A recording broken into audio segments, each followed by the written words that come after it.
Municipal ఎన్నికల polling నేపథ్యంలో కరీంనగర్ 50వ డివిజన్లోని జ్యోతినగర్ ఎస్ఆర్ హైస్కూల్లో ఏర్పాటు చేసిన 361 పోలింగ్ బూత్లో కేంద్ర హోంశాఖ మంత్రి బండి సంజయ్ కుమార్ తన కుటుంబ సభ్యులతో కలిసి ఓటు హక్కుని వినియోగించుకున్నారు.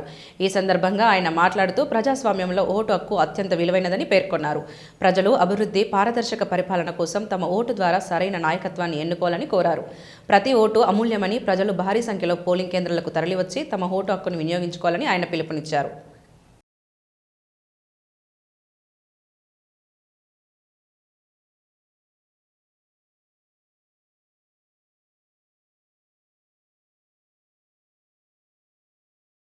రాష్ట్ర ముఖ్యమంత్రి గారికి ఎన్నికల మీద ఉన్న శ్రద్ధ, రాజకీయాల మీద శ్రద్ధ రైతుల మీద లేదు. ఇవాళ శంకరపట్నంలో ఇప్పుడే సమాచారం అందింది. రైతులు యూరియా కోసం రోడ్డు మీద ఎక్కి ఆందోళన చేసే పరిస్థితి. ఈ ప్రభుత్వానికి ఒక ప్లాన్ లేదు, ఒక ప్రణాళిక లేదు, ఒక నిబద్ధత లేదు, ఒక ఆలోచన లేదు. గత పంటకే యూరియా అందక రైతులు అవస్థ పడే విషయాన్ని మనం చూస్తాం. యూరియా పక్కదారి పడుతున్నది, బ్లాక్ మార్కెట్లో పోతున్నది. లోడ్లు పోలీసులు పట్టుకుంటున్నారు, మీడియా పట్టుకుంటున్నారు, రైతులు పట్టుకుంటున్నారు.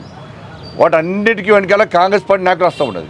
కాంగ్రెస్ పార్టీ నాయకులు యూరియాను బ్లాక్ మార్కెట్ తరలిస్తున్నారు, దాన్ని వ్యాపారంగా మరుస్తున్నారు తప్ప రైతులకు యూరియా అందించాలనే సోయి లేనటువంటి ఒక మూర్ఖత ప్రభుత్వం కాంగ్రెస్ పార్టీ ప్రభుత్వం.